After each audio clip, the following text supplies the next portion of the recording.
Price allot. இன்றைய சிந்தனையின் வசனத்தோடு கதை ஒன்றை கேட்போமா? ஸ்கூல்ல இருந்து வந்த பிந்து கதவு திறந்துட்டு ஓடி வந்தா. மம்மி, எனக்கு ஸ்கூல் லீவ் விட்டாச்சு.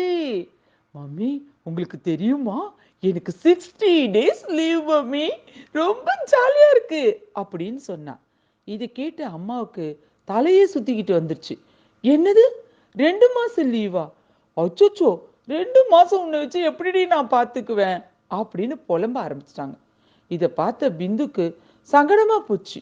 என்ன மம்மி, இந்த month leave, next month leave, அதுக்கப்புறமும் லீவு, நான் எவ்வளவு சந்தோஷமா சொல்றேன் அப்படின்னு கேட்டான்.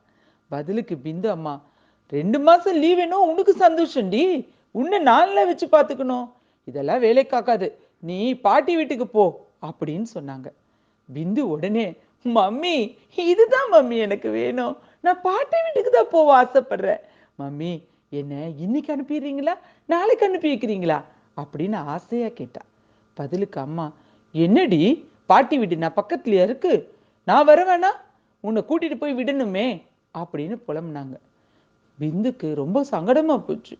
என்ன மம்மி, பாட்டி வீட்டுக்கு போனா ஜாலியா இருக்கும், பாட்டி எனக்கு கதை சொல்லுவாங்க, பாட்டு பாடுவாங்க, என் கூட விளையாடுவாங்க, அது மட்டும் இல்லை மம்மி, எனக்கு பிடிச்சதெல்லாம் செஞ்சு கொடுப்பாங்க, ப்ளீஸ் மம்மி, என்னை நாளை காலையில கொண்டு போய் விட்டுருங்க மம்மி அப்படின்னு பிந்து கெஞ்ச ஆரம்பிச்சிட்டா.